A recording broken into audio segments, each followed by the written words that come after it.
to see if other folks jump on. So first thing we'll do, just real quick, we'll do an update on where we are with workshops, particularly with Boulder and LA. And then we'll get our presentation on facilitation.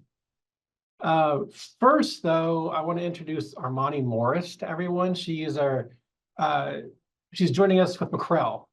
So she'll be doing evaluation work with Dylan and Jeanette. Nice to meet everybody. Oh, for those who I haven't met yet. We look forward to meeting you in person in Boulder. Yes, ma'am. Okay, so real quick, at least for LA, I'll just mention, after some back and forth, I think we finally have a date and a location for the workshop. It's going to be at Boys and Girls Club of Burbank, and what they call the East Valley or Greater East Valley, something like that. The event will also be there. It'll be a Tuesday, Wednesday workshop with an event Thursday afternoon, similar to what's going to happen in Boulder. That kind of a time frame during the middle of the week. I just need to finalize with the Boys and Girls Club today on those things. And then we can get stuff posted online. Yay! One more time for the notes. I was putting the notes link in the chat, Andy. It's going to be at the Boys and Girls Club. Is that what you said? Yeah, the Boys and Girls Club Burbank in the Greater East Valley or something like that. It's not too far, relatively speaking, from JPL and Caltech and that area. So the workshop will be there as well as the event. And I'm pretty sure now it's going to be September 24th and 25th with the event on the 26th. Awesome. For the Boulder workshop, it's being hosted at last, and the Boys and Girls Club event will be following at the Shopneck Boys and Girls Club outside of Denver. We've finalized most of our participants. And Ed, I sent you an email probably Friday. I don't know if it was Thursday or Friday. I'd love your input. We have a couple of people who are asking to repeat workshops, and one of them is a VIP. And so I'd love your input on that. Andy and I talked about it, and we see pros and cons. But outside of that, it's full, and I've closed registration. And we've got some great, thanks Ed, some great people coming. The majority, 2/3 of the Boulder applicants, scientists, are scientists in Boulder itself. We've got about 5 who are traveling. And I'm updating the website. Sorry, there's a bug. Honestly, there really is, even if you can't see it. Yeah, plans are coming along nicely. We're gonna be taking a look this month. Now that Alexandra's back, yay! We're gonna be taking a look at the agenda from the last 2 workshops and seeing how it might need to be revised for this one, and moving forward there. And then Atlanta, we've picked a date, but we need to make sure it's okay with whoever our local partners are going to be. I've been reaching out to the Boys and Girls Clubs in Atlanta, and I just got an email back this morning suggesting a meeting time with them. So I'll be following up there. Christine, I should have brought this up earlier, but any of those conversations or back and forth with Boys and Girls Club, was a guy named JR, was he part of those? For Atlanta? So for Atlanta, he's like our contact for the Northeast US and Georgia specifically. Okay. No, I just reached out directly to the ones that Kevin had suggested, and it took a couple of times to get their attention. And it's going to be a little confusing. The person that I'm mostly going to be in contact with is named Nikki, which is confusing because Nikki is also a major contact for the Boys and Girls Club in Houston. So both spelled the same way, Nikki. Great. Anybody have any questions on upcoming workshops? I do. Hi, everyone. I was just gonna reply to an email. I saw that there was an invite sent out for setup for Sunday and Monday. Are we expecting it to take 2 days to set up? Okay. No, the reason I just invited all of you to my calendar. I'm planning on driving there on Sunday so that I Okay. can have time on Monday. Because if I drive there on Monday, I won't be there until pretty late in the day. And I figured Okay. this might be true for others. That's all. Okay, so we'll really be if we get there on Monday early enough to help set up, that'll be okay. Yes, Okay. absolutely. It's Right. for people who need, like Lori and I, who don't have a direct flight. Well, actually, I can have a direct flight, but it would still take time. Anyway, I'm driving. Where if it's going to take you half the day to get there, it might be a little late. That's all. Okay, good to know. Yeah. Thank you. I think I'm gonna arrive so that I can be there ready to go Monday and set up, so. Yeah, awesome.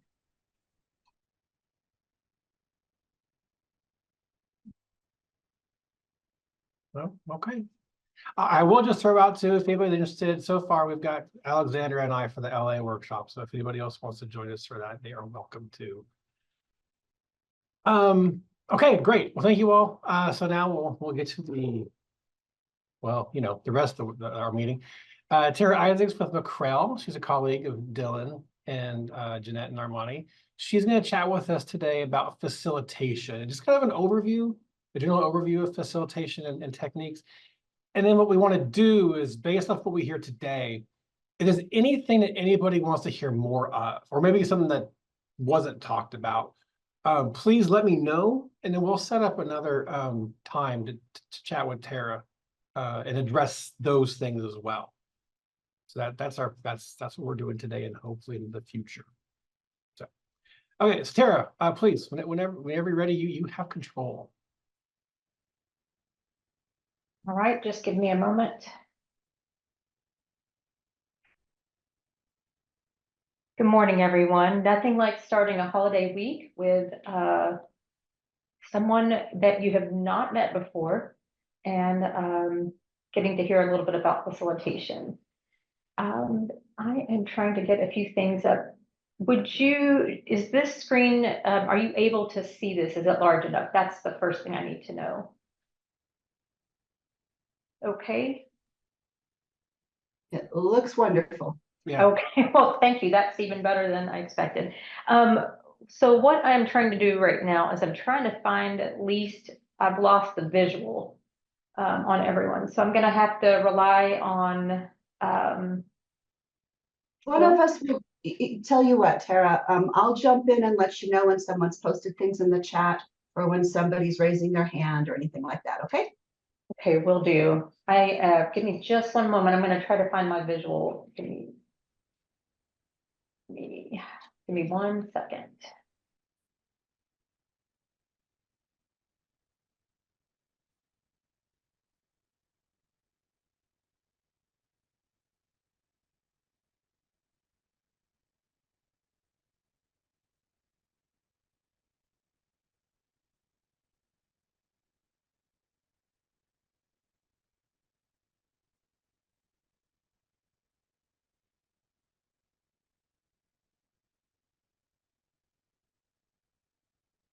Okay, I think we're ready to go. All right. So we're going to jump in, but before we do, I wanted to just start off with letting you know that in no means would I consider myself to be an expert at facilitation skills. I think the reason why I was matched for this project is just probably because I've done a lot of facilitating and I have fallen on my face so many times that you tend to get better in the things that kind of creep up as something that you didn't plan for or study. So the way I approach today's conversation is, yes, I have some things to share with you that would look like a presentation, but I'm actually going to be thinking aloud and asking questions of you for 2 reasons. One, I just want to give you another perspective. And 2, I'm trying to provide an experience so that when you're working with different people, whether you know them well or you have very surface level understanding of who they are, that you'll have just something else to pull from out of the experiences that you use. So with that, if I knew you better, I would let you know I had 100 slides prepared. I really don't. But we're gonna try to get through as much as we can today. And the way I left it with Andy is just that we'll try to get through it. And if there's something that you think you need to look at closer or more or none, we can always adjust that. All right. I'm going to set a timer just to keep us on track. All right. So first things first, I also want to just clarify that if there's any questions, I'll try my best to look at chat. And I think that Jeanette, Armani, or Dylan, one of those will, or Andy will probably let me know too. But thank you for the warm welcome.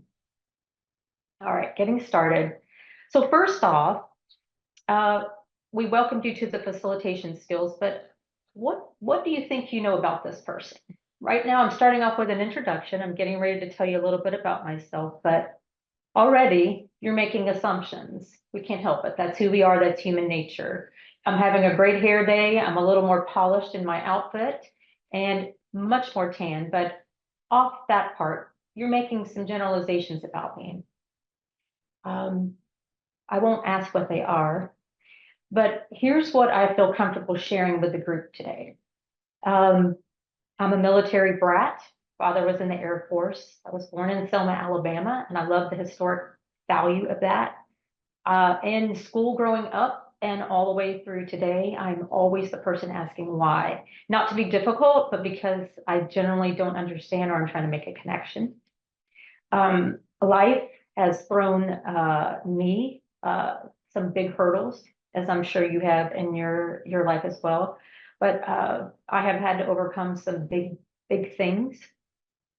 If you look back at my lineage, my heritage, I'm the first person in my family on both sides that is a college graduate. And I put that up there. I was kind of smiling when I put my degrees up here because I thought I am talking to you, academia, scientists. These are some really, really high academic as far as what you've achieved in life and what you're sharing right now. But it's a big deal in our family that I was able to do that. I'm really proud, looking back at my career, at how many of former students I had are now in education, how many teachers that I worked with that are now education leaders. Not saying that I had anything to do with it, but I got to be someone in their life that got to see them in action and then know they entered the field too. And one of my favorite quotes is, "A day without laughter is a day wasted." But outside of my seriousness, I love a good joke or people just having fun. And that's why I don't take myself too serious when it comes to how I approach things. So what I want to model right now is just saying that I picked some things that I was comfortable sharing. And I also got a little edgy with some things that I wondered if I should or not. But one of the ways that you approach the material that you're going to teach is setting the tone in the room with the people that are before you. And it helps them settle. And what I mean by that is every one of us came to the table where we came to this meeting today with something. You know, I heard Christine talking about air conditioning and a fly at a later point. And then there were just some general housekeeping, but we all have things on our mind, things we need to accomplish. How long will this last? And so that vulnerability in sharing who you are, whatever level of comfort that you want, is going to be modeled or mirrored by the people that you're working with. So it's something I like to keep in mind. And while I can't really be focused on your faces right now, some of you are off camera, some of you you're out of my shot of being able to look at when I'm talking. You don't always know who you're connecting with. So that's the reason for this piece. So let's flip this around. And you can do this in one of two ways. If you would, come off the microphone and just introduce yourself. Let me know who you are, what is your title, or it would be your role And if you're comfortable sharing your geographic location. And the extra would be, how do you prepare for an audience that might be resistant to your message? Who would like to go first?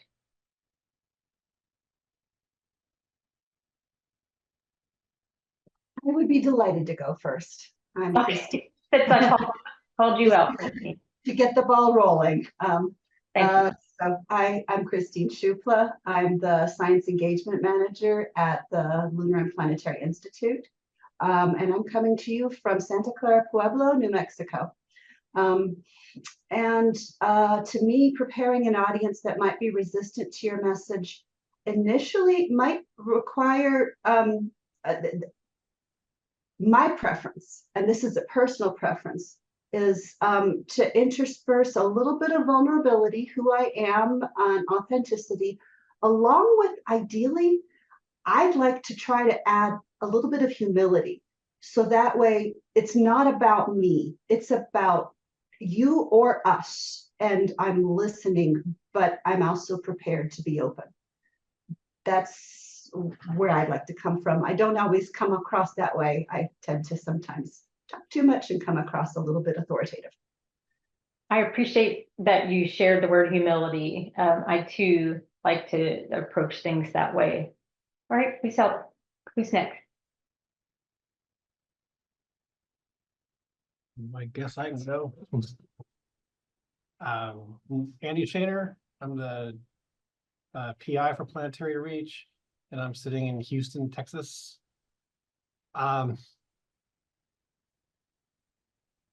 If I've intentionally prepared for an audience, might be resistant to my message, I don't know what I did. I guess I don't. Beyond preparing what's going to be in the agenda, I guess, and taking into other things we've talked about, I don't know that I prepare. In some ways, like Christine, I guess I do approach something with humility, but almost maybe too much. Like if people ask me what PI means, I'll tell them practically irrelevant. And I like believe that 90%. So that's me. Happy to go next. I'm Margaret Baggio. I'm the program manager for education and outreach at the University of Texas at Austin Center for Space Research. Mm-hmm. And I think how to prepare an audience that might be resistant is maybe to turn that around and ask the audience what their expectation is of our meeting or our program and what ideas they might have to make it more successful. Great. Thank you, Andy and Margaret. I can go next. Hi. Hi. I'm Lori Rubino-Hare. My title is Research Associate, but it used to be Professional Learning and Development Designer, which I more identify with at the Center for STEM Teaching and Learning at Northern Arizona University in Flagstaff, Arizona. I'm in my house at the moment. But my role on this project is to help design and facilitate the professional learning and the workshops with the across the country. And I got a tip from Kendall Zoller. I don't know if you're familiar, but I read a book on facilitation strategies. Look him up. He's really good. And it was not, I mean, it wasn't necessarily preparation, but if I know I'm going in, for example, to a school where people are forced to do the professional learning and didn't agree, which is luckily I don't run into that a lot. Mm-hmm. You stand in one physical place and you talk about, some people might be, not us, no one in here, you don't say this, but you're implying no one in here feels this way, but some people, and you name the things that they might be resistant about or might be thinking. And then you physically move yourself to another place in the room and that space is contaminated. And now I'm in a new space. And this is where we all are now. Seems to work. That's interesting. Thank you for the name. I did not run across that one. I'll go next. My name's Selena Miller. I am the project manager at UT Center for Space Research, currently in Austin in my office, although I look like I'm on Earth. And my husband, who is military, used to tell me that when officers or someone higher came in, they would try to take over and basically like run the show even though they hadn't been there yet. And so something that stayed with him was when an officer came in and told him, I know nothing about your situation. I know nothing about where you are coming from, and I need you to share with me. And so that stayed with him. And so I think about that when I are going to audiences that I have need that information from. I like that. Okay, anyone else? Sure, I'll go. Saludos, I'm Edgar Rivera Martin, planetary radar scientist at Johns Hopkins Applied Physics Lab in Laurel, Maryland. I'm one of the planetary science leads on the ReaCH team, and I also bring my lived experience as a Puerto Rican planetary science. How do you prepare for an audience? I lean into humor. So when I go into an audience and I'm starting to feel the room and it starts to feel a little bit antagonistic or resistant, I lean into humor to help relax people. I feel like when you, in a humorous, relaxed state, people are more open to other ideas.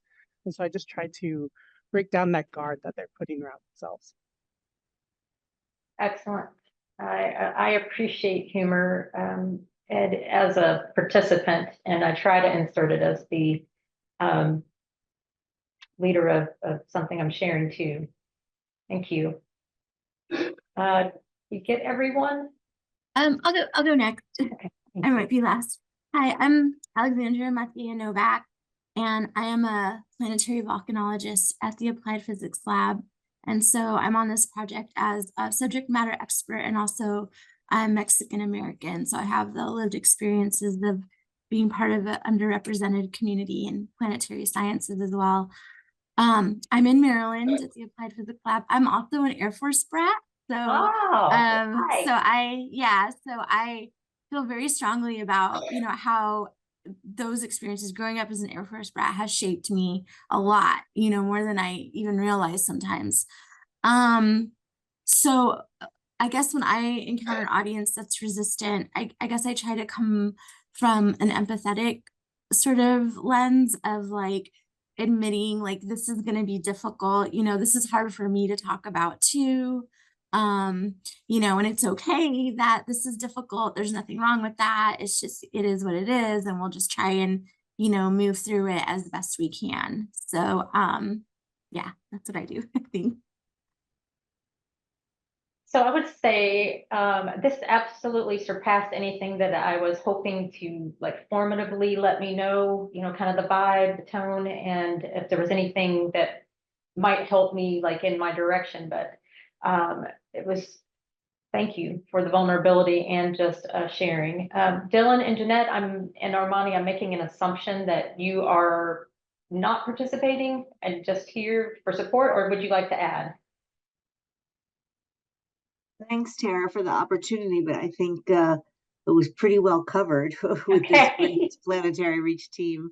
I invite Armani and Dylan to jump in if they have something to add, but it's been really helpful to listen, and that's why we're here. All right. Thank you for being so gracious. So if you're looking at our time, we've taken a couple minutes and we've spent probably more time than what I have planned to share content. But it is probably one of the most important things you do in any presentation is let people know who you are and find out who they are, at least what they're comfortable sharing with you. So I don't ever feel like that it's wasted space. I think it's important to know because you can actually cover ground faster. Just taking that extra time. So the next thing I want to talk about is anytime we walk into a situation, and I have a couple in my mind that if time permits, I'll share with you some of my kind of feelings as I went through either challenging material or material that made me uncomfortable, and just kind of some of those responses. Normally, a PowerPoint is not going to be loaded with language, but I knew that we were in a place of thinking about the work. But I can't stress enough that it's important for you, as you come into that facilitation piece, to be thinking about what you can agree on as far as what are going to be the ground rules of how things operate in your session. For me, I've narrowed it down to 3 different points. 1, making sure that climate is reflected. 2, making sure that there's an expectation that people are going to participate. Maybe they're not the one with the microphone always talking, but actively sharing experiences so that they're contributing to the knowledge base of the group. And then 3, encouraging people that it is a place of safety to ask questions, to push back. We're not looking for just, telling me what I want to hear, but we're asking people to kind of get dirty, and that's not the right phrase, but don't be afraid to explore conversation, explore questions, and making it that place. You've probably heard some different ones that have come up, like one of my favorites, I can't take credit for, is share the air. You want to make sure people know that what they have on their mind to say is important. But it's also important to pull in other people to the conversation as well. Anything else that has been a norm or a ground rule that you think has been especially helpful? You all don't all have to share, but I'd be interested if there's one that stands out to you for the good of the group.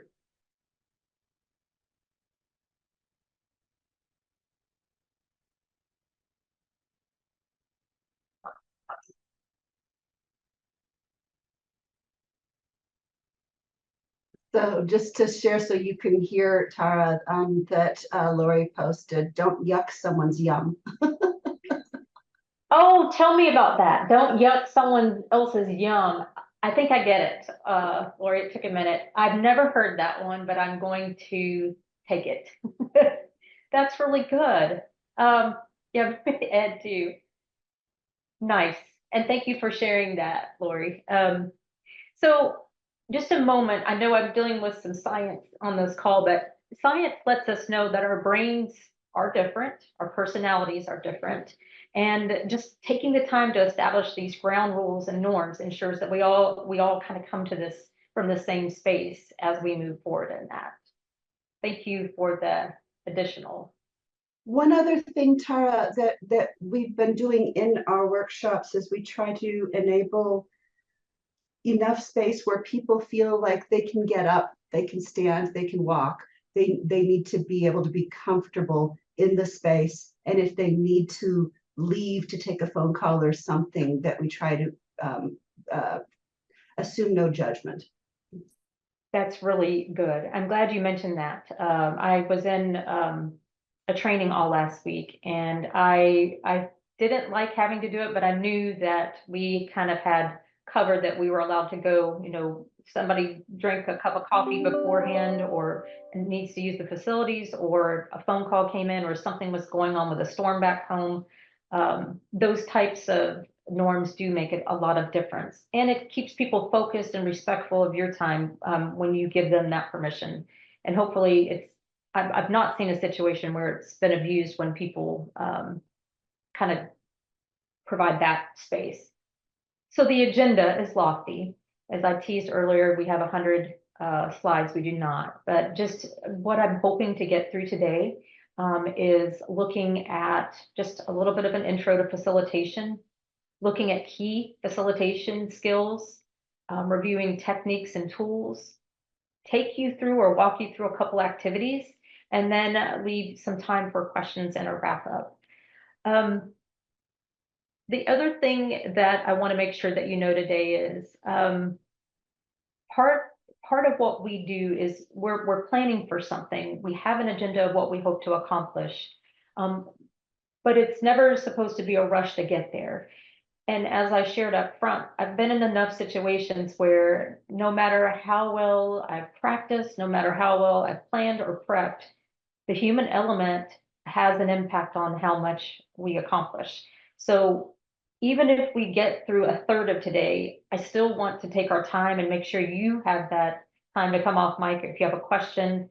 And the other thing I don't think I pointed out up front is this is not making any assumption other than you wanted to revisit and look at what facilitation skills, like just having a conversation about it. This is not me trying to say this is the one size fits all kind of thing. So I wanted you to know where I'm approaching this from. Okay, so let's start first with a question for you. I have a definition, and when I was thinking about facilitation, but what is facilitation? One definition that I have is that it's the process of helping a group to achieve their objectives by guiding discussions and encouraging participation. It is important because it ensures that meetings and discussions are productive and inclusive. A facilitator helps the group stay on track and ensures that everyone's voice is heard. So that's one definition, but now we want to make it into something more practical. And I'd like to hear, what do you think is the role of a facilitator? Putting it in your own words, what the role is. Now, here's the tricky part. I am going to have to stop sharing and I'm going to take you through an experience. And it is not anything earth-shattering, but it is interactive and it keeps people engaged when you're in a space of people that you're just meeting and trying to find out a little more about them.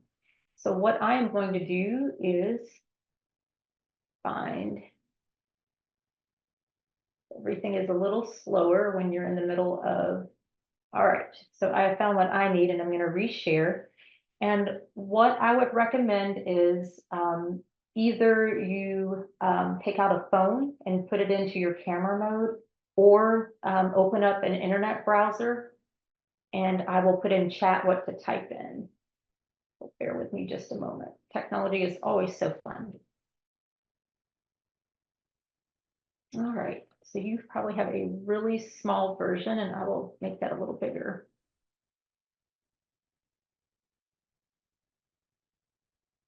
And so, get back here.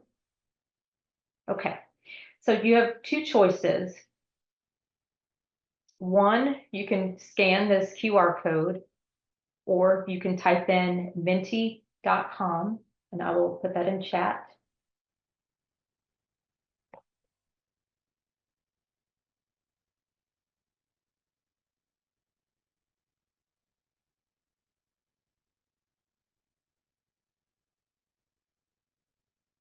And then answer the question of what is the role of a facilitator and how you see things.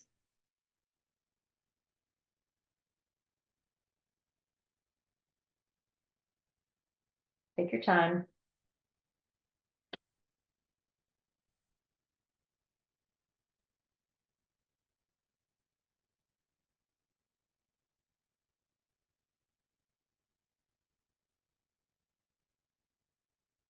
What does the green say? I cannot, I don't know if I can see that. I see connector, collaborator, icebreaker. What does the green right here say? Oh, there we go. Great. Furtherer, support, encourager, icebreaker, bringer together. I like that. Butter. Somebody's gonna have to explain that one to me. I know there's a story behind it. Space maker, enable, arrow, support. Okay, that's great. I know that's 7 of you that responded. Thank you for that. So would someone be willing to come off of mute and kind of explain maybe what they were thinking about? I think you had up to 3 opportunities to add different words. And this will give me a moment to get back to the presentation.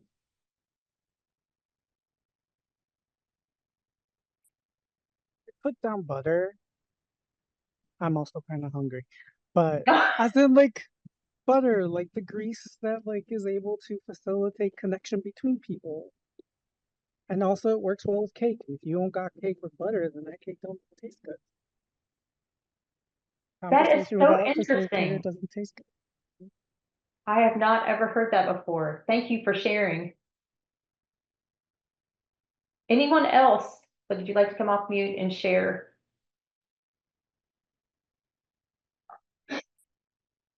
Yeah, I put space maker because I feel like a lot of times when we're preparing for the workshops, we put quite a bit of thought into like what is the room going to look like, you know, what's going to be the best way to facilitate discussion. Should people be facing each other? Should people be facing the front of the room? So like I feel like we do work really hard to try and make a comfortable and open space for people where they're ready to talk about stuff. Thank you. And one more person. Put furtherer, which is not a word, but I was trying to get, you know how someone just gets on the cusp of something and you're like, oh, and you want to like really dig in and encourage them to say more or to build on someone else's idea, like, and really dig in. I think that's sometimes the role is to get everyone. Oh, dig in or yeah. I like all these isms or add-ons here. Yes, I can tell you as a participant in sessions where I feel like I have a lot to add, or sessions where I feel like I'm a neophyte. I appreciate when that facilitator is trying to draw me into the conversation or getting me to expand on something. It's just, I'm sure that the science behind it is that you're feeling a part of the community, but it does help. It's telling the person they matter, you're valued. You know, even when I know a facilitator doesn't agree with me, or maybe the facilitator has had some different experiences, I'm making a presumption, but I feel a part of like the conversation if I'm included or someone is trying to draw me in. So really important. And a lot of people give off the vibe they don't want to be part of it, or that maybe it's just what they bring that day. It's not a good time, but pressing in does make a difference with people gaining access to the content or being open to looking at things in a different light. Thank you all for the game. I do have more, but I think because of the pace of this, I'm probably going to skip it in the future just to kind of help move it along. So we're going to move on to, hopefully. All right. So one of the things, I'm going to back up here. One of the things I wanted to point out about Mentimeter is that it allows you to have audience interaction. I'm guessing that you have some knowledge of this already, but if you haven't used it in a while, it is a way for you to anonymously look at what people are, thinking. It allows them to respond in words or phrases or choose an answer, or maybe you can have them brainstorm information, and then you can actually turn on a voting button so people can vote on maybe the top 3 things that you want to pursue and talk about further. So it's a way to keep people engaged, not necessarily in content, but into the activity where the content is. So one of the things that I think about with the role of facilitator is that you are the person with the information, but you are doing much more than that. You are guiding a group of people in that discussion, as we just talked about, pulling them in. It's your responsibility to encourage participation. Even if there are belief systems that are totally contradictory to what the content is, allowing that space for them to be heard, but then helping with that line to get them towards wherever the content is for that day. And then the toughest one is probably the group dynamics. I'm fortunate that today I'm with a group of people that invited me to come to this space. I don't imagine that Andy made everybody come here and say that you have to do this. I apologize if you were told you had to do this, but the point is that you have different places that you come to, and they have different purposes for you being there. But really being sensitive to maybe an undercurrent or something that you're feeling, but you can't put your finger on it. You're doing all of that while you're speaking. Anyone want to add anything to that piece?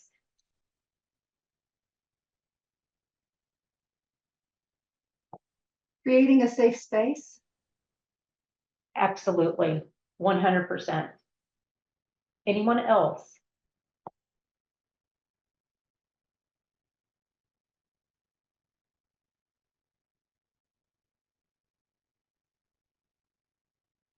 Okay, so one of the things that I'm doing in education world speak is we give a long wait time.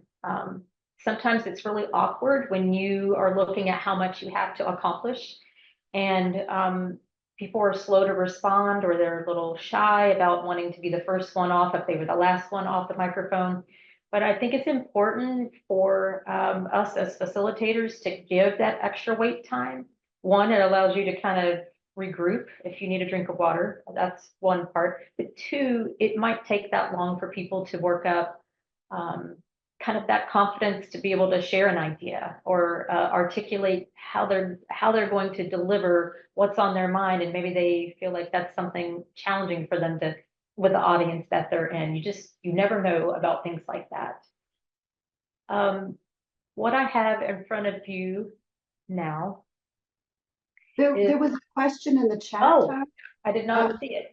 So Ed said that we've tried to use a long wait time, a 5-second rule, but is there a guidance for how long it should be? Do you have a guidance? I don't have the science behind that, but I can tell you, as you know, just in general education classes, that we often overlook or people are hoping that you pass them by just kind of waiting it out when you're asking them a question.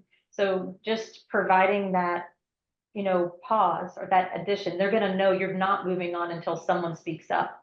And it's going to encourage people, because they know that everyone should be participating because of the norms. It'll encourage someone else to speak up that maybe hadn't. And then it's on us then to validate them, you know, either by kind of restating what they said or, you know, asking them to tell you more. You know, I think sometimes people say what's safe, and then you're like, I want to know more. And you just tell me more about that. So the next thing I'm just going to have you do, which we're bypassing this, is just asking you, and you can put it in chat, but I was going to ask you just a quick survey. What's the most important focus? If I gave you 4 choices, the audience, the content, delivery practice, or something else, what would you say is the most important focus? And if you don't mind adding that to chat right now for me to get a look at, that would be helpful for me. And I will get back to the presentation.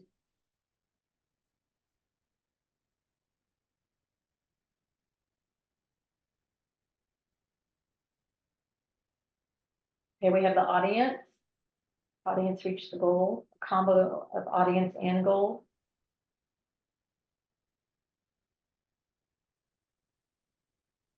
Okay, get back, find you all again.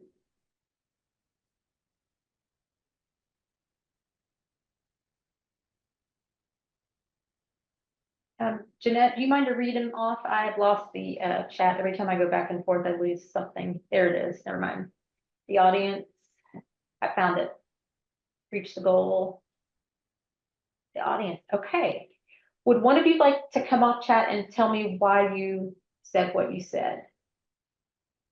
Kind of see if we're all on the same page.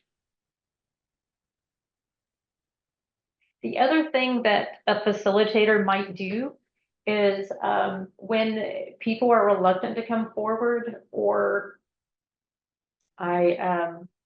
it's just one of the things I found effective for me is sometimes I'm multitasking. I try not to show it, but I do it just because of the life we lead.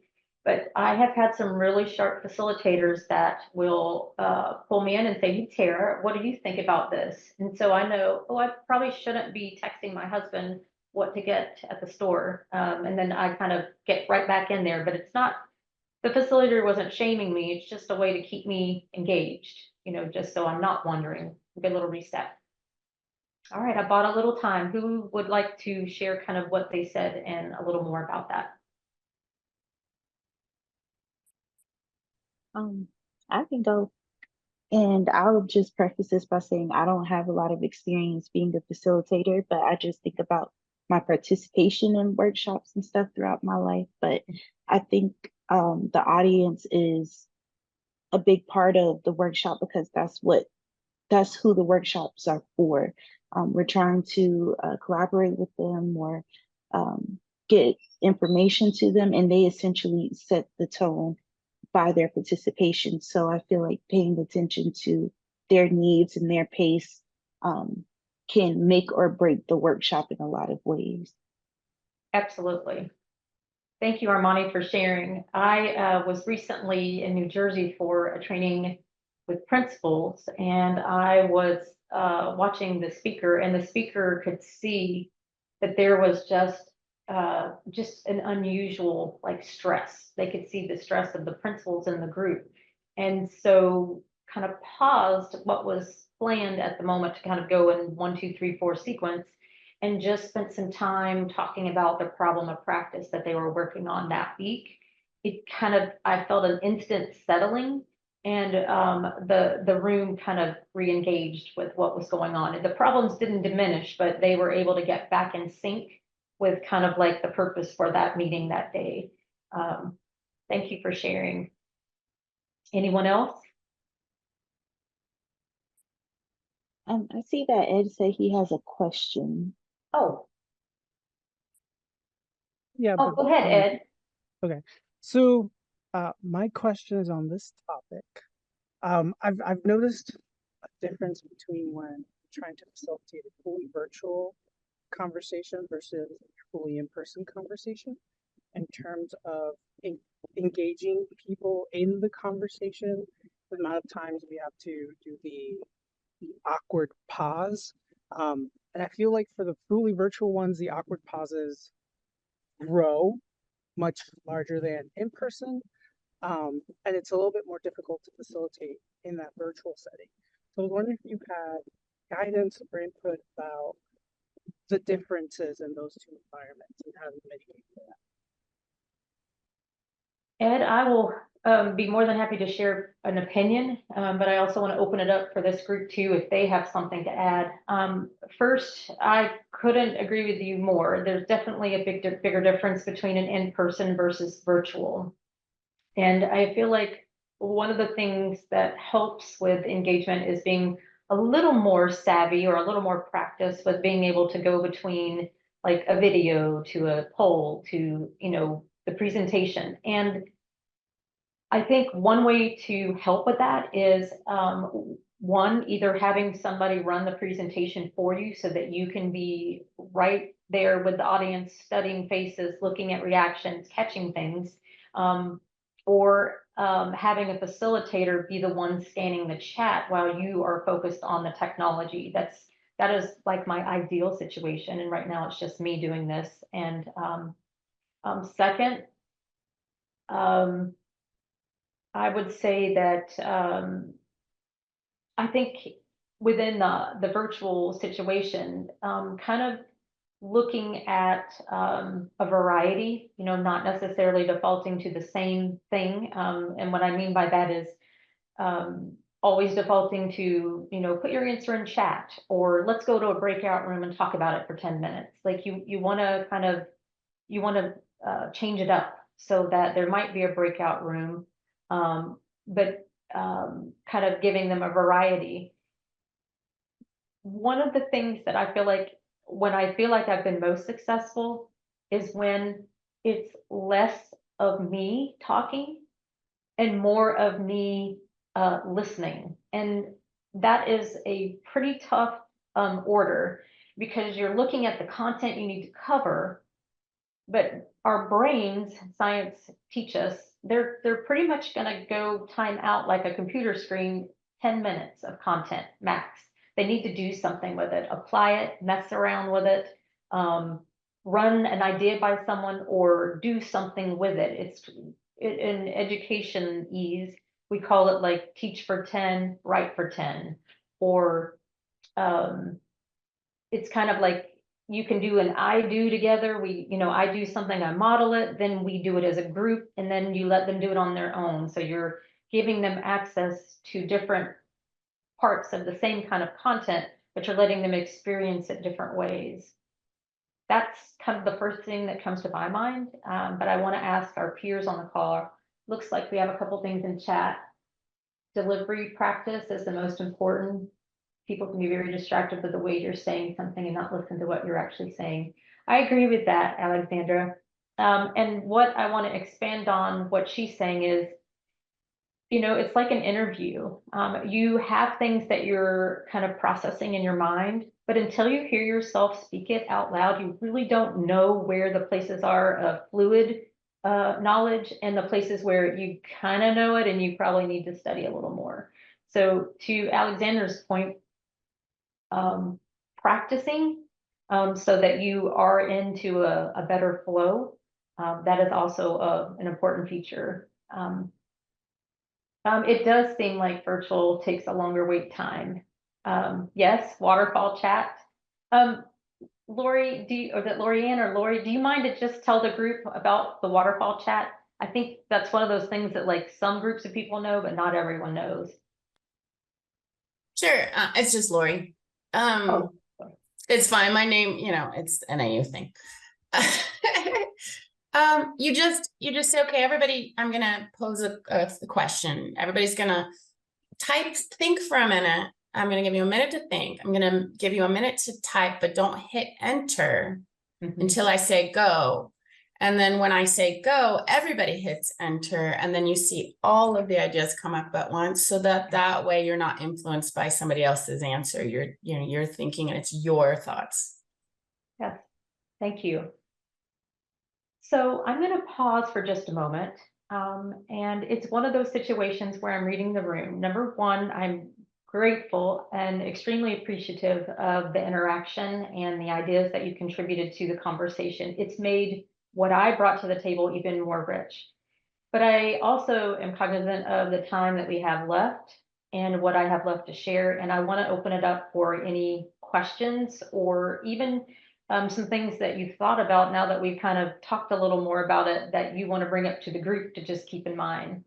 And just what I'd like to do is give you a flyby of what else is planned, because I'll talk to Andy to find out how he'd like to disperse things. But I had another kind of talking about facilitation skills and then some actual videos, watching people role play, like when there are people that are disrupting or taking your presentation away from your points, or just looking a little bit deeper at questions, planning, just techniques, which we're talking a little bit about, like how are we going to do icebreakers, brainstorming, decision making. And the one thing I will say about anything that we've talked about today, nothing that you do in a presentation in person or virtual is done just for the sake of doing it. It all needs to connect to the content. And that's just like the science of learning. You have a better chance of someone taking information from short-term to long-term memory the more that you give them access to repetitive application. So these are just some different things that we were going to talk through and can be tabled until another time. And then also looking at a scenario if someone is feeling defensive or emotional, just kind of working through those situations. I will say this. I wanted to come to this conversation thinking of a really challenging situation as a participant. When we were going through, just to give you some context, I live in Northwest Florida. 27 of my years were living in Lexington or Louisville, Kentucky. And I'm going to make a guess, but I'm sure you've heard the story of kind of the situation that happened with Breonna Taylor in Louisville, Kentucky. That is a person and family that was a part of our school system, and just regardless of the situation that actually happened, the ripple effect and impact of losing someone in your community is just devastating. And at the time, we were studying and looking at perceptions and looking at just the different way that people approach things. And race was brought up, and this was a group of us, all senior administrators in the largest district in our state, and one of the largest ones even in our country. And we were working with our assistant superintendent, and one of the conversation topics was on white privilege. And back up to our conversation just a couple minutes ago, it just was quiet. Nobody was talking. And we had a diverse group of administrators. And I can tell you that after the meeting ended, anyone of Caucasian color came into my office and said, I didn't know what to say. This was an actual time when I didn't know what to say. I felt anger, and this was going on. This is what the perspective was. And I didn't know, was that person mad at all of us? Were they mad because we're white? Did they think we're like, those were some of the questions. So when we met again, it was more in a book study format, and we were online. And I had kind of like the saliva drain from the throat. My heartbeat was going really fast, and I just said, I think there was a question about like, what's your reaction to this? And I said, well, I felt my face get warm. I felt like I was a little bit on the defensive, and the conversation just proceeded with absolute love and care, and more people started joining in, asking questions.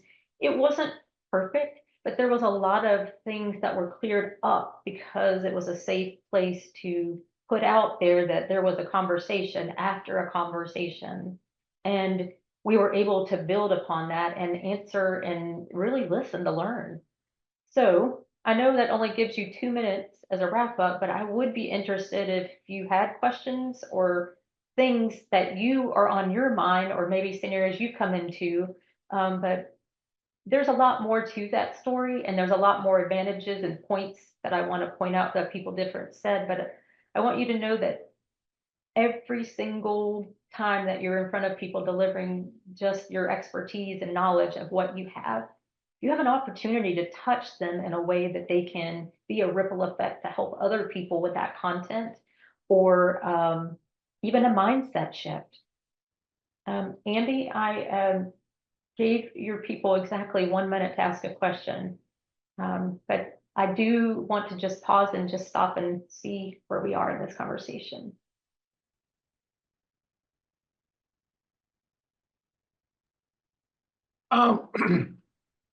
So I was looking here at what Ed put. Yeah, let me say this first. Thank you to the group. I knew that 22 slides in 35 minutes was probably not going to work, but I didn't count on such great participation and vulnerability. And I look forward to hearing from you in the future. Well, thank you, Tara. And I guess one question I would say was, so we have two options. I think we can take what we did here. We've got it recorded. We can go back and look at it if you want to. And then if you have questions, I guess you can either email Tara herself, or you could email me, and I can put them all together and then pass them on. We could, I mean, she had more slides that she wasn't able to share. Do we want to do this again and like pick up where we've left off? Well, that might be something that you want to think about and discuss amongst yourselves to see what might be more effective, and maybe even narrow the focus so that it is something that benefits you. And the only other thing I would offer, and it just depends on schedule, but if anyone wanted like a one-on-one, like 15 minutes, half an hour, whatever, to look at something specific, like a problem of practice within facilitation, we could narrow down and really kind of put our heads together on like some situations that you run up against it. some people like the group setting and some people like the one-on-one, just to kind of go there. But this is my contact information. And as Andy said, you can reach out to him or myself directly. And like I said, I am by no means an expert, but I do have a lot of practice in front of people for different reasons. Okay, great. Well, I guess we'll do a combination. I'll chat, I'll find out from everybody what they might like to do moving forward, and then I'll let you know what we come up with. Thank you very much, Andy. It was a pleasure meeting all of you, and I tip my hat to you. You have a big task and you have a lot of content to deliver to a lot of people, but I'm rooting for you, and maybe we'll see each other in the future. Thank you all. Thank you all. Thank you.